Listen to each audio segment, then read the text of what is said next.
Hi.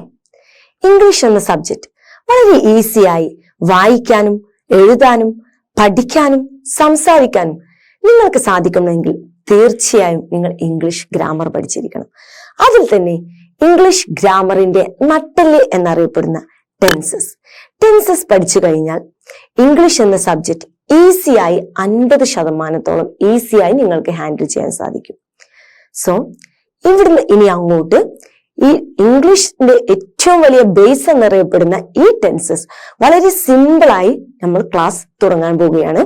നിങ്ങൾ വളരെ ശ്രദ്ധപൂർവ്വം എന്റെ കൂടെ നിന്ന് കഴിഞ്ഞാൽ നമുക്കിത് വളരെ ഈസി ആയിട്ട് പഠിച്ചെടുക്കാം. So without wasting any time let's go. Tenses, കാലങ്ങൾ അല്ലെ.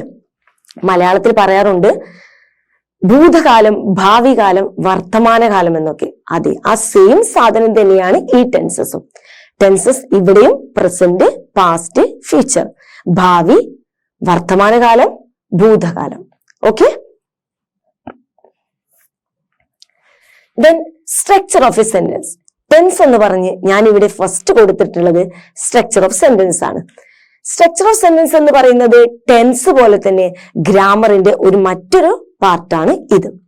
അത് ഞാൻ മറ്റൊരു ക്ലാസ്സിൽ നിങ്ങൾക്ക് വളരെ വൃത്തിയായിട്ട് എക്സ്പ്ലെയിൻ ചെയ്തു തരുന്നതായിരിക്കും. ഇവിടെ നിങ്ങൾക്ക് ടെൻസിന് വേണ്ടി മാത്രം യൂസ് ചെയ്യേണ്ട ഒരു സെന്റൻസ് മേക്കിംഗ് ആണ് ഇവിടെ ഞാൻ കാണിച്ചിട്ടുള്ളത്.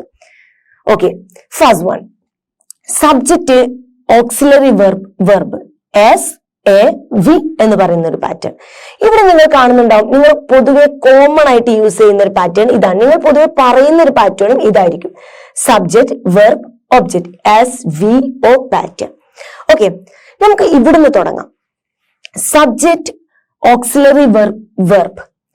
ഓക്കെ, സബ്ജക്റ്റ് മീൻസ് എപ്പോഴും ആദ്യം ഒരു സെന്റൻസിന്റെ ആദ്യം ഉണ്ടാവുക സബ്ജക്റ്റ് ആയിരിക്കും, ചെയ്യുന്ന വ്യക്തി.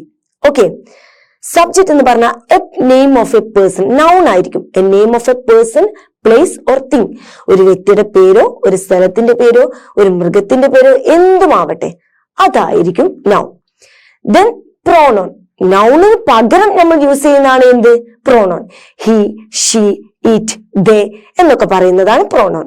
അപ്പോ എപ്പോഴും നൗണോ പ്രോണോണോ ആയിരിക്കും ആര്? ഈ പറയുന്ന subject. Then A auxiliary verb അല്ലെ. ഒരു വലിയ പേര് പറയുന്നത് കേട്ട് ആരും പേടിക്കണ്ട. ഇത് നിങ്ങളുടെ സ്വന്തമായിട്ട് നിങ്ങൾക്ക് അറിയാവുന്ന ആളുകളൊക്കെ തന്നെയാണ്. ഈസ്, ആം, ആറ്, വാസ്, വേർ, ഹാവ്സ്, ഹാഡ്, അതുപോലെ തന്നെ ഡു, ഡസ്, ഡിഡ്, വിൽ എന്നൊക്കെ പറയുന്ന നിങ്ങൾക്കറിയാവുന്ന ഈസും ആമും ഒക്കെ തന്നെയാണ്. പക്ഷെ ഞാൻ അവർക്കൊരു പേരിട്ടു, അതാണ് auxiliary verb. Okay, then verb. Verb എന്ന് പറഞ്ഞാൽ നിങ്ങൾക്ക് എല്ലാവർക്കും അറിയാം ആക്ഷൻ വേർഡ്സ് അല്ലെ, ക്രിയകൾ, പ്രവൃത്തികൾ. ചാടുന്നു, ഇരിക്കുന്നു, നടക്കുന്നു, തിന്നുന്നു എന്നൊക്കെ പറയുന്ന ക്രിയകൾക്കാണ് ഞാൻ എന്ത് പറയുന്നത്? വെർബ് എന്ന് പറയുന്നത്. ഇനി നമുക്ക് ഇവിടെ ഒരു എക്സാമ്പിൾ നോക്കാം. I am reading. എന്താണ്? I am reading. ഓക്കെ, ഇതിൽ ഐ ആണ് സബ്ജക്റ്റ് ആയിട്ട് വരുന്നത്. ഐ മീൻസ് ഞാൻ. ഇവിടെ ആരാണ് സബ്ജക്റ്റ്? ഞാനാണ് സബ്ജക്റ്റ്. ദെൻ ആമാണ് ഇവിടെ എന്ത്? ഓക്സിലറി വെർബായിട്ട് വരുന്നത്. ആമാണ് എന്ത്? ഓക്സിലറി വെർബായിട്ട് വരുന്നത്. ദെൻ റീഡിങ് എന്താണ്? വെർബാണ്, ക്രിയയാണ്. അതുകൊണ്ട് റീഡിങ് ആണ് ഇവിടെ എന്തായിട്ട് വരുന്നത്? വെർബായിട്ട് വരുന്നത്.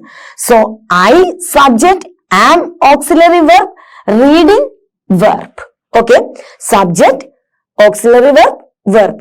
Then next subject verb object അല്ലെ. ഇത് നമുക്ക് എക്സാമ്പിളിലൂടെ പഠിക്കാം. സബ്ജക്ട് ഞാൻ ഓൾറെഡി പറഞ്ഞു, നൗണോ അല്ലെങ്കിൽ പ്രോണോണോ ആയിരിക്കും സബ്ജക്ട്. ദെൻ വെർബാണ്. അപ്പൊ ഇതിന്റെ രണ്ടിന്റെയും നടുവിലായിട്ട് ഇവിടെ ഒരാളില്ലേ? അതാരാണ്? Auxiliary verb. അത് അവിടെ എത്തുമ്പോ കാണാനില്ല, പക്ഷെ അവിടെ ഞാൻ ഈ ഓക്സിലറി വെർബിനെ ഒളിപ്പിച്ച് വെച്ചിട്ടുണ്ട്. ദാ നോക്കിയേ, ലുക്ക് ഹിയർ. യെസ് അല്ലെ. ഈ എസ് ആണ് ഈ പറഞ്ഞ ഓക്സിലറി വെർബ്. ഇവിടെ എത്തിയപ്പോ ഓക്സിലറി വെർബ് എന്ത് ചെയ്തു? ഈ കാണുന്ന വെർബിന്റെ ബേക്കിലായിട്ട് ഒളിഞ്ഞു നിന്നു. അങ്ങനെ ഇവിടെ എത്തിയോടുകൂടി ഓക്സിലറി വെർബും കൂടെ എന്തായി മാറി? ഒന്നായിട്ട് മാറി. ഇപ്പൊ അവർ രണ്ടുപേരല്ല, ഒന്നാണ്. ഇവിടെ റൈറ്റിന്റെ കൂടെ ഈ എസ് എന്ന് പറയുന്ന ആൾ എന്താന്ന് വെച്ചാൽ ഓക്സിലറി വെർബിലുള്ള ഡെസ് ഉണ്ടല്ലോ, അതാണ് ഈ എസ്.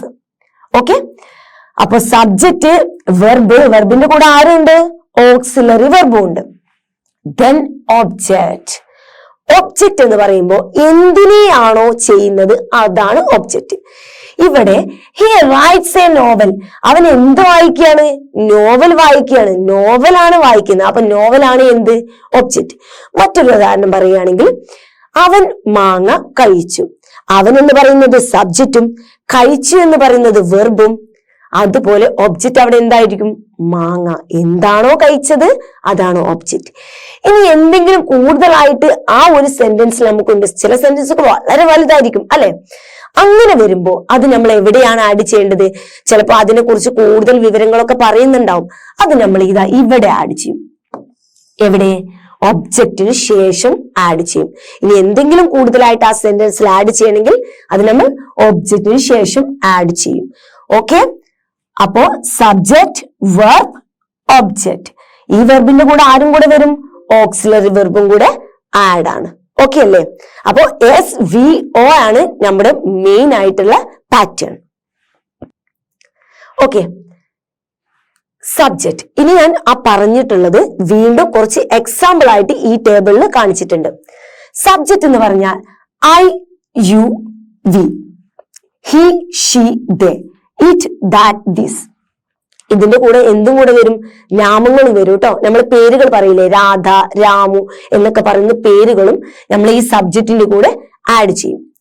ദെൻ ഓക്സിലറി വെർബ് ഞാൻ ഓൾറെഡി പറഞ്ഞ പോലെ do, does, did, is, am, are, was, were, have, has, had, will, shall, should, may, might എന്നൊക്കെ പറയുന്ന മോഡൽ ഓക്സിലറി എല്ലാം നമ്മൾ ഈ ഓക്സിലറി വെർബിലാണ് ആഡ് ചെയ്യുക.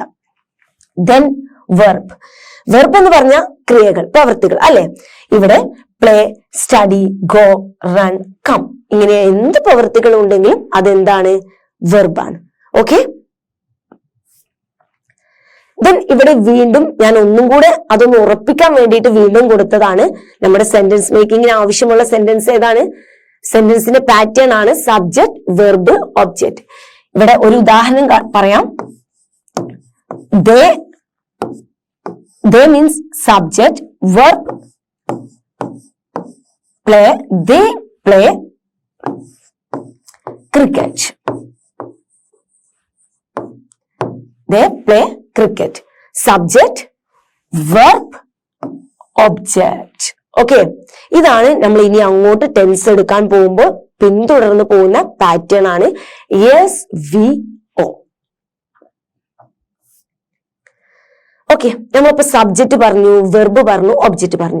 ഇനി വെർബിനെ നമുക്കൊന്ന് ഡിവൈഡ് ചെയ്യാനുണ്ട്. അതാണ് നമ്മൾ വെർബിനെ 5ആയിട്ടാണ് ഡിവൈഡ് ചെയ്യുന്നത്. പക്ഷെ കോമൺലി നമ്മൾ ഈ 5ആയിട്ട് പറയില്ല. V1, V2, V3 ഈ 3 ഫോം മാത്രമേ നമ്മൾ യൂസ് ചെയ്യാറുള്ളൂ. Okay, then first one V1. V1 എന്ന് പറയുമ്പോൾ ഈറ്റ്, റൺ, ബൈ. നിങ്ങൾക്ക് കാണുമ്പോൾ തന്നെ മനസ്സിലാവും അതൊരു ബേസ് ഫോം ആണ്. അതിന് വലിയ മാറ്റങ്ങളൊന്നും സംഭവിക്കുന്നില്ല. അതിന്റെ കൂടെ ഒരു EDO അല്ലെങ്കിൽ SO ഒന്നും വരുന്നില്ല. ബേസ് ഫോം അല്ലെങ്കിൽ അതിന് ഡു ഫോം എന്നും പറയാറുണ്ട്. Okay, then V2. V2 എന്ന് പറയുമ്പോൾ എയ്റ്റ്, റൺ, ബോട്ട്. അത് മീൻ V2 എന്ന് പറഞ്ഞ പാസ്റ്റ് ഫോമിനാണ് യൂസ് ചെയ്യുന്നത്. കഴിഞ്ഞു പോയത് പറയാനാണ്. Okay, then V3. V3 എന്ന് പറയുമ്പോൾ ഈ V1ന്റെയും V2ന്റെയും ഇടയിൽ വരുന്നതാണ്. പാസ്റ്റും അല്ല എന്നാൽ പ്രസന്റും അല്ല, അതിന്റെ ഇടയിലുള്ള ഒരു ഫോമാണ് പാസ്റ്റ് പാർട്ടിസിപ്പിൾ എന്നാണ് പറയുന്നത്. ഓക്കെ, ഈറ്റൻ, റൺ, ബോട്ട് എന്നൊക്കെ പറയും. ഈ V2ഉം V3യും പലപ്പോഴും V1 ആവാറുണ്ട് കേട്ടോ. ദാ ഇവിടെ തന്നെ കാണാം, കണ്ടോ? ഇവിടെ V3യും V2ഉം എന്താണ്? സെയിം ആണ്. അതുപോലെ ഇവിടെ V3 എന്താണ്? V1ഉം V3യും എന്താണ്? സെയിം ആണ്. ഓക്കെ, ഇംഗ്ലീഷിൽ ചില കാര്യങ്ങൾ നമ്മൾ എല്ലാ വിഷയത്തിലും കാണാതെ പഠിക്കേണ്ടതായിട്ടുണ്ട്. അതുപോലെ ഇംഗ്ലീഷ് ഗ്രാമറിൽ നിങ്ങൾ കാണാതെ പഠിക്കേണ്ട ഒരു വിഷയമാണ് ഇത്. ഏത്? V1, V2, V3. That means present, past, participle. ഇതിന് നിങ്ങൾ എന്ത് ചെയ്യണം എന്ന് വെച്ചാൽ ഒരു ലിസ്റ്റ് ഉണ്ടാക്കിയെടുക്കണം. ഇത് ഒരുപാട് എല്ലാ ക്രിയകളുടെയും ഒരു ലിസ്റ്റ് ഉണ്ടാക്കിയിട്ട് നിങ്ങൾ സെന്റൻസ് മേക്ക് ചെയ്യുന്ന സമയത്ത് ആ വെർബ് ഏതിലാണോ, ആ വെർബിന്റെ ഏതാണോ V1, V2, V3 ഏതാണ് എന്നുള്ളത് പോയി നോക്കിയിട്ട് യൂസ് ചെയ്യാം. അപ്പൊ നിങ്ങൾ അത് സാഹചര്യങ്ങൾക്കനുസരിച്ച് പഠിക്കും. കംപ്ലീറ്റ് ഇരുന്ന് കാണാതെ പഠിക്കുക എന്ന് പറഞ്ഞാൽ വളരെ ബുദ്ധിമുട്ടുള്ള കാര്യമാണ്. ഒരു 100-200 വേർഡ്സ് ഒക്കെ നമുക്ക് ഇരുന്ന് പഠിക്കുക എന്ന് പറഞ്ഞാൽ ബുദ്ധിമുട്ടാണ്. അപ്പൊ നമ്മൾ സാഹചര്യത്തിനനുസരിച്ച് പോയി പഠിക്കണമെങ്കിൽ എന്ത് വേണം? നമ്മുടെ കയ്യിൽ അതിന്റെ ഒരു ലിസ്റ്റ് ഉണ്ടാവണം. നമ്മുടെ സ്റ്റഡി നോട്ട്സിൽ അതിന്റെ ഒരു വലിയ ലിസ്റ്റ് ആഡ് ചെയ്യുന്നുണ്ട്. നിങ്ങൾ പോയിട്ട് ആ ലിസ്റ്റ് നന്നായിട്ട് വായിച്ച് പഠിക്കുക. ഓക്കെ. ദെൻ V4 എന്ന് പറയുമ്പോൾ നമ്മൾ V4 എന്നും പറയാറില്ല, ING ഫോം എന്നാണ് പറയാറ്. എല്ലാവർക്കും അറിയാവുന്ന അത് തന്നെയാണ്. ഏത് പ്രവൃത്തി കിട്ടിക്കഴിഞ്ഞാലും അതിന്റെ കൂടെ എന്ത് ചെയ്യും? ING ചേർക്കും. സ്ലീപ്പിംഗ്, ഈറ്റിംഗ്, റണ്ണിങ്, ജമ്പിങ്, ഇത് തന്നെയാണ് V4. Okay. V4 means running. അത് കണ്ട, വെർബ് പ്ലസ് ING. ഏത് വെർബിന്റെ കൂടെയും ING ചേർക്കുന്നതോടുകൂടി ആര് വരും? V4 വരും. ഓക്കെ. ദെൻ V5 ഒരു പ്രത്യേകത ഉണ്ട്. നമ്മൾ ആദ്യം പറഞ്ഞ സബ്ജക്റ്റിലോട്ട് കിടക്കണം. സബ്ജക്റ്റ് സിംഗുലർ ആണ്. സബ്ജക്റ്റ് സിംഗുലർ, ഐ മീൻ ഒരാളാണെങ്കിൽ മാത്രം എന്ത് സംഭവിക്കും? വെർബിന്റെ കൂടെ SO ESO നമ്മൾ ചേർക്കും. അങ്ങനെ വെർബിന്റെ കൂടെ SO ESO ചേർക്കുമ്പോഴാണ് എന്ത് സംഭവിക്കുന്നത്? ഇതാ V5 എന്ന് പറയുന്ന ഒരു പുതിയ ഫോം ഉണ്ടാവുന്നത്. ഓക്കെ. അപ്പോ സബ്ജക്റ്റ് സിംഗുലർ ആണെങ്കിൽ മാത്രമാണ് ഈ വെർബ് യൂസ് ചെയ്യേണ്ടി വരുന്നത്. സോ വെർബിനെ നമ്മൾ 5 ആയിട്ട് തിരിച്ചു. V1, V2, V3, V4, V5. Okay. Then ഇപ്പൊ നമ്മൾ ഒരു സെന്റൻസ് മേക്കിംഗ് പഠിച്ചു, SVO പഠിച്ചു. ദെൻ വെർബിനെ നമ്മൾ 5 ആയിട്ട് തിരിച്ചു. ഇനി നമ്മൾ കടക്കാൻ പോകുന്നത് ടെൻസിലോട്ടാണ്. ഓക്കെ. ടെൻസ് ഓൾറെഡി പറഞ്ഞതുപോലെ പ്രസന്റ്, പാസ്റ്റ്, ഫ്യൂച്ചർ. പ്രസന്റ് എന്ന് പറഞ്ഞാൽ നിങ്ങൾക്ക് അറിയില്ലേ, നിങ്ങളൊക്കെ പ്രസന്റ് എന്നൊക്കെ പറയാറുള്ളതല്ലേ? അത് തന്നെ. ഇപ്പൊ നടക്കുന്ന കാര്യങ്ങൾക്കാണ് എന്ത് പറയുന്നത്? പ്രസന്റ്. ദെൻ പാസ്റ്റ്, കഴിഞ്ഞു പോയ കാര്യങ്ങൾ. ദെൻ ഫ്യൂച്ചർ എന്താണ്? ഭാവി, വരാനിരിക്കുന്ന കാര്യങ്ങൾ. ഓക്കെ. ഇനി ഈ 3 ടെൻസിനെയും നമ്മൾ 4 ആയിട്ട് ഡിവൈഡ് ചെയ്തിട്ടുണ്ട്. അതിൽ പ്രസന്റ് ടെൻസിന്റെ ആണ് സിമ്പിൾ പ്രസന്റ് ടെൻസ്. ഫസ്റ്റ് എന്താണ്? Simple present tense. Then second one, present continuous tense. Third one, present perfect tense. Fourth one, present perfect continuous tense. Okay, then ചെറിയൊരു വ്യത്യാസം മാത്രമേ ഉള്ളൂ പാസ്റ്റ് ടെൻസിലോട്ട് വരുന്ന. അതിൽ പ്രസന്റ് എഴുതിയ സ്ഥലത്തൊക്കെ എന്തായി? പാസ്റ്റ് ആയി എന്ന് മാത്രം. Okay. First one simple past, past continuous, past perfect, past perfect continuous tense. Okay. Then future, ഭാവി. Okay. Simple future, future continuous, future perfect, future perfect continuous. ഇത്രയുമാണ് ടെൻസിനെ നമ്മൾ ഡിവൈഡ് ചെയ്തിരിക്കുന്നത്. അപ്പൊ നമ്മൾ എന്തൊക്കെ പഠിച്ചു? സ്ട്രക്ചർ ഓഫ് സെന്റൻസ് പഠിച്ചു, SVO പാറ്റേൺ പഠിച്ചു, വെർബിന്റെ രൂപങ്ങൾ പഠിച്ചു, അതുപോലെ നമ്മൾ 12 ടെൻസിന്റെ ഹെഡ് ലൈൻസും പഠിച്ചു. ഇനി നമുക്ക് അടുത്ത ക്ലാസ്സിൽ സിമ്പിൾ പ്രസന്റ് ടെൻസുമായിട്ട് വരാം.